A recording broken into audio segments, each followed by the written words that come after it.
सूर्यवंश वर्णन में वैवस्वत मनु की संतानों का वर्णन, युवनाश्य को गौतम का उपदेश, महातपस्वी राजा वसमना की कथा, वसमना के अश्वमेध यज्ञ में ऋषियों तथा देवताओं का आगमन, ऋषियों द्वारा तपस्या की आज्ञा प्राप्त कर वसमना का हिमालय में जाकर तप करना और अंत में उसे शिव पद की प्राप्ति। सूत जी बोले, अदिति ने कश्यप से शक्तिशाली आदित्य नामक पुत्र को उत्पन्न किया। उस आदित्य की संज्ञा राज्ञी, प्रभा तथा छाया नाम वाली 4 पत्नियां थीं। उनके पुत्रों को सुनो। विश्वकर्मा की पुत्री संज्ञा ने सूर्य से श्रेष्ठ मनु, यम और यमुना को उत्पन्न किया और राज्ञी ने रैवत को उत्पन्न किया। प्रभा ने आदित्य से प्रभात को उत्पन्न किया। छाया ने क्रमशः सावर्ण, शनि, तपति और वृष्टि नामक संतानों को जन्म दिया। प्रथम मनु के 9 पुत्र थे, जो इक्ष्वाकु, नभग, धृष्ट, शर्याति, नरिशन, नाभाग, अरिष्ट, कारुषक तथा प्रशद्न नाम वाले थे। ये 9 पुत्र इंद्रियजयी, महान तेज से संपन्न तथा इंद्र के समान थे। मनु की ज्येष्ठ एवं वरिष्ठ पुत्री इला ने सोमवंश की अभिवृद्धि के लिए बुद्ध के भवन में जाकर सोमपुत्र बुद्ध के साथ संगति की। और हमने सुना है कि उस देवी ने बुद्ध से श्रेष्ठ पुरुरवा को उत्पन्न किया। वह पितरों को तृप्ति प्रदान करने वाला था। पुत्र प्राप्त करने के उपरांत इला को विशुद्ध पुरुषत्व की प्राप्ति हुई, जो सुधम्न नाम से विख्यात हुआ। पुरुष रूप में इला ने उत्कल, गय तथा विनताक्ष नामक 3 पुत्रों को प्राप्त किया। तदनंतर वह पुनः स्त्री हो गई। वे सभी अतुलनीय कीर्तिमान तथा ब्रह्मपरायण थे। मनु के ज्येष्ठ पुत्र इक्ष्वाकु से विकुक्षी नामक वीर राजा हुए। विकुक्षी 100 पुत्रों में ज्येष्ठ थे। उनके 15 पुत्र हुए। उनमें ककुत्स सबसे बड़े थे। ककुत्स का पुत्र सुयोधन था। सुयोधन से श्रीमान पृथु उत्पन्न हुए और विश्वक पृथु के पुत्र थे। विश्वक से बुद्धिमान आद्रक हुए और उनके पुत्र युवनाश्य हुए। प्रतापी वे युवनाश्य गोकर्ण तीर्थ में गए। वहां तप कर रहे अग्नि सदृश विप्र गौतम का दर्शन कर पुत्र प्राप्ति की इच्छा से युवनाश्य ने भूमि में दंडवत प्रणाम किया और उनसे गौतम से पूछा, भगवान, किस कर्म के द्वारा धर्मात्मा पुत्र को प्राप्त किया जा सकता है? गौतम ने कहा, आदि और अंत से रहित अनामय पूर्व पुरुष नारायण देव की आराधना से धर्मात्मा पुत्र की प्राप्ति होती है। जिनके पुत्र स्वयं ब्रह्मा हैं और जिनके पौत्र नीललोहित शंकर हैं, उन आदि कृष्ण ईशान की आराधना से मनुष्य सत्पुत्र प्राप्त करता है।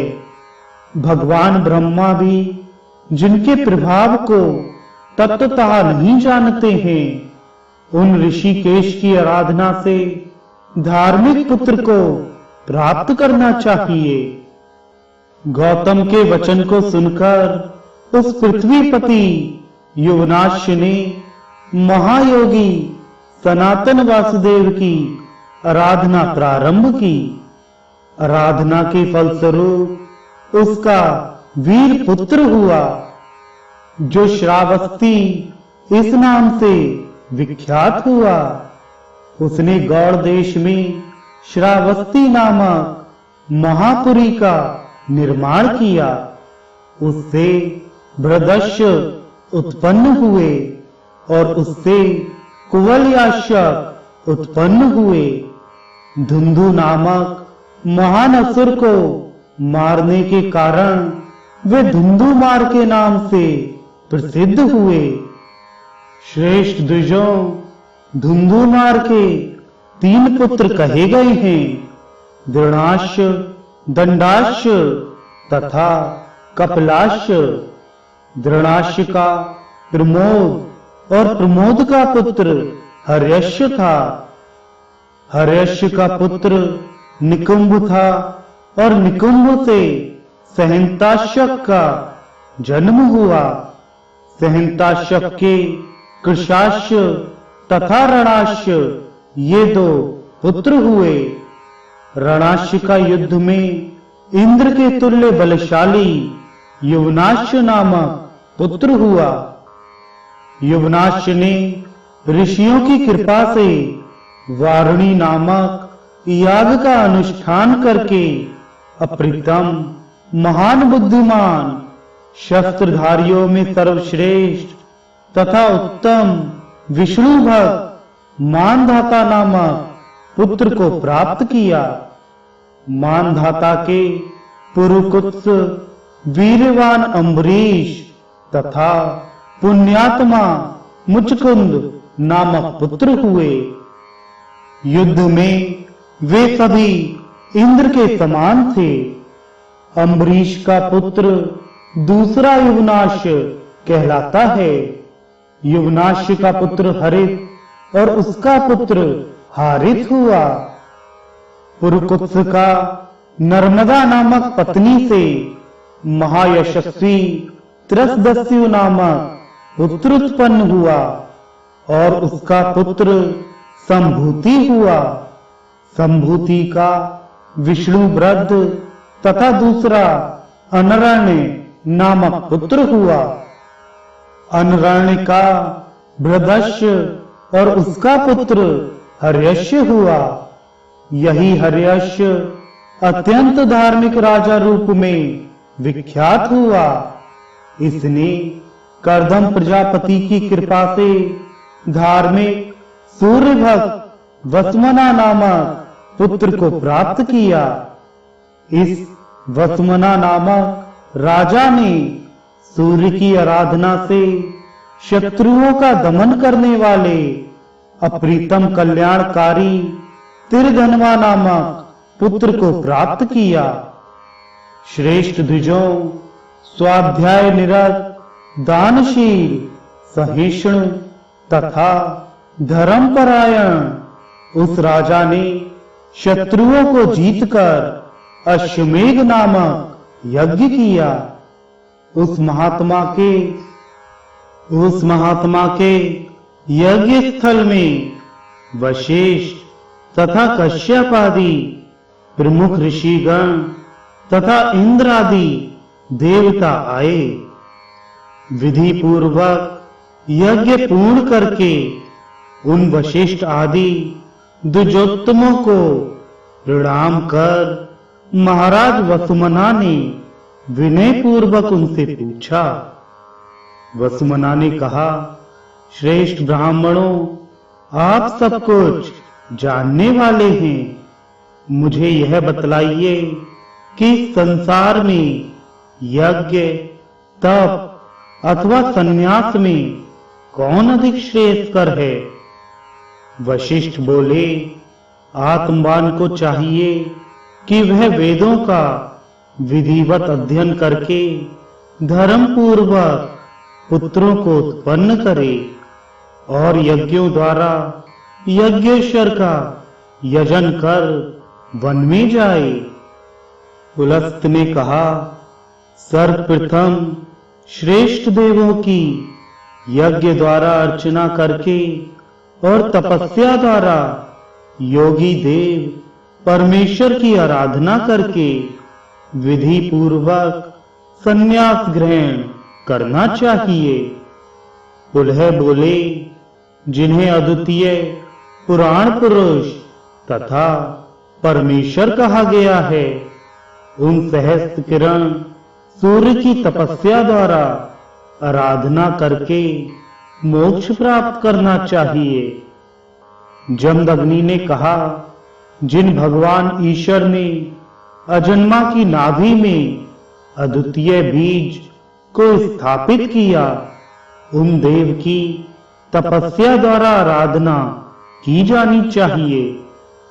विश्वामित्र ने कहा, जो अग्नि स्वरूप सर्वात्मक अनंत स्वयंभू तथा सर्वतोमुख हैं, वे रुद्र उग्र तपस्या द्वारा पूजनीय हैं, ना कि अन्य किसी दूसरे यज्ञ आदि साधनों द्वारा।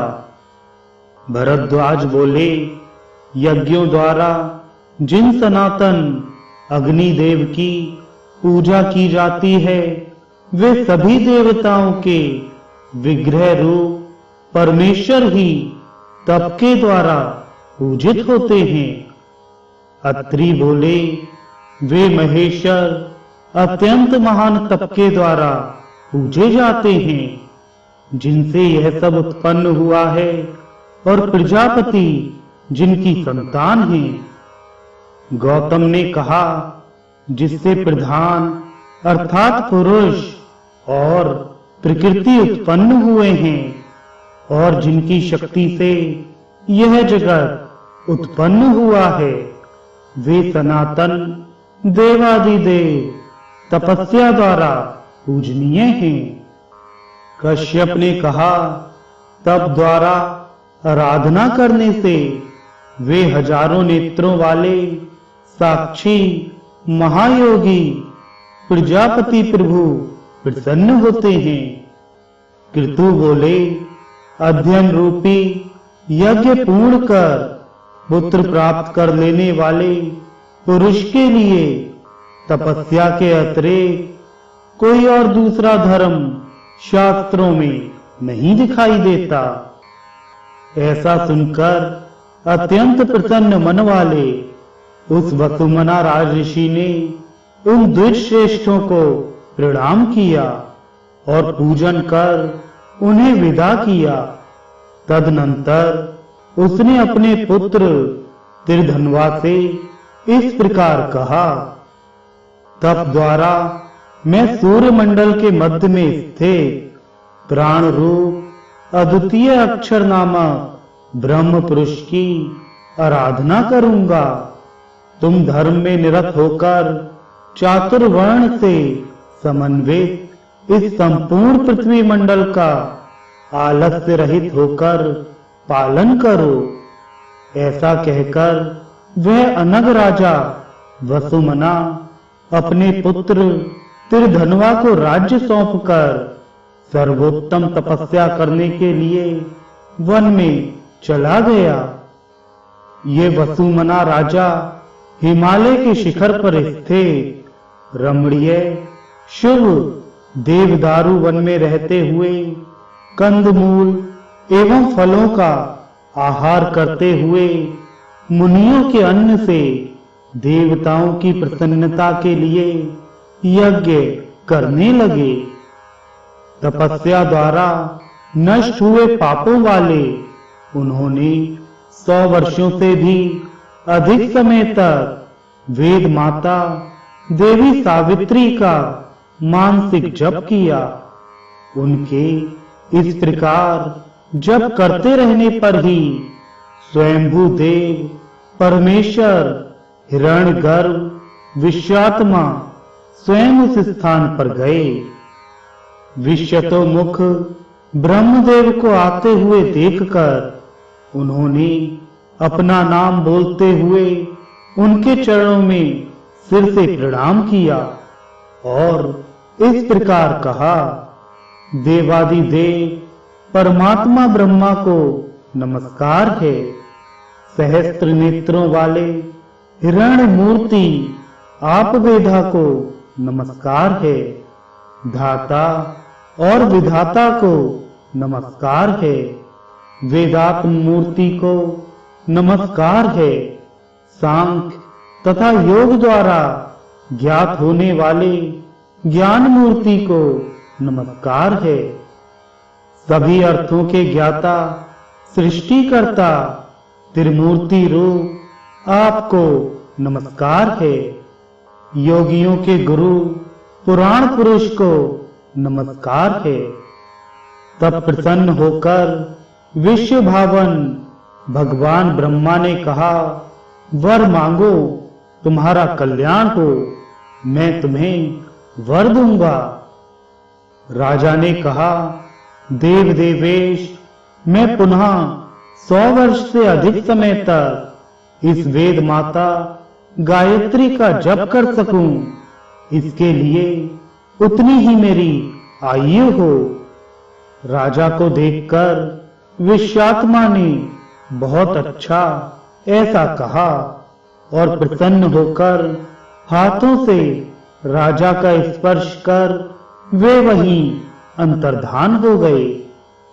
वर प्राप्त वह राजा भी तीनों समयों में स्नान करते हुए तथा कंदमूल एवं फलों का आहार करते हुए अत्यंत प्रसन्न मन से शांति पूर्वक जप करने लगे।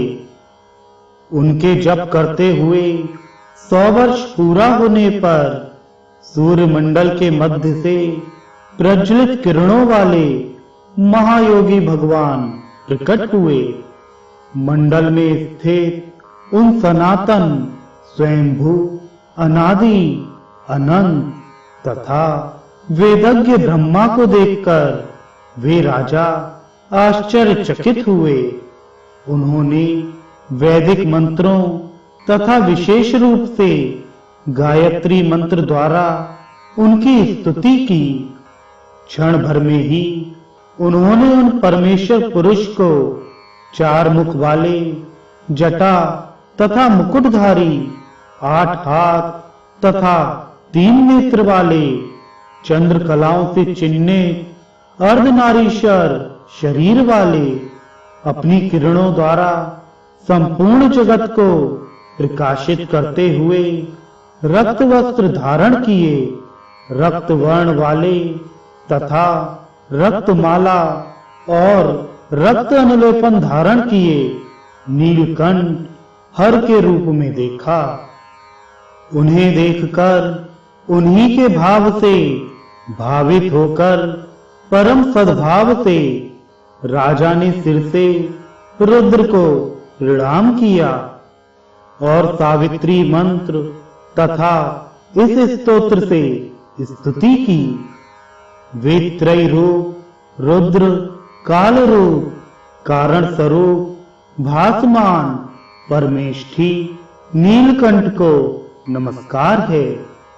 तब प्रसन्न मन वाले महादेव ने राजा से कहा, हे निष्पाप, मेरे इन गोपनीय नामों को सुनो। ये सभी वेदों में वर्णित हैं तथा संसार सागर का नाश करने वाले हैं। राजन, पवित्र होकर इन नामों से मुझे निरंतर नमस्कार करो। राजन, यजुर्वेद से सार रूप में उद्धत शतरुद्री का अनन्य मन होकर मुझ में मन लगाकर जप करो। जो ब्रह्मचर्य धारण कर संयमित आहार ग्रहण कर भस्म का लेप कर एकाग्रता पूर्वक मरण पर्यंत रुद्र का जप करता है वह परम पद प्राप्त करता है। ऐसा कहकर भक्त पर अनुग्रह करने की इच्छा से भगवान रुद्र ने राजा की आयु पुनः 100 वर्षों की कर दी। राजा वसुमना को परम ज्ञान और वैराग्य प्रदान कर परमेश्वर रुद्र क्षण भर में ही अंतर्धान हो गए। यह एक आश्चर्य ही हुआ। राजा ने भी तीनों कालों में स्नान कर भस्म धारण कर शांत और एकाग्रता पूर्वक अनन्य मन से तपस्या द्वारा रुद्र का जप किया। जप करते हुए उन राजा के पुनः 100 वर्ष पूरे हो जाने पर उसमें योग की प्रवृत्ति हुई और यथा समय उन्होंने श्रेष्ठ कालात्मा परमेष्ठी के उस वेदसार नामक स्थान को प्राप्त किया, जो सूर्य का शुभ्र मंडल है। तदनंतर वे महेश्वर को प्राप्त हुए। राजा के इस उत्तम चरित्र को जो पढ़ता है अथवा सुनता है वह सभी पापों से मुक्त होकर ब्रह्मलोक में प्रतिष्ठा प्राप्त करता है।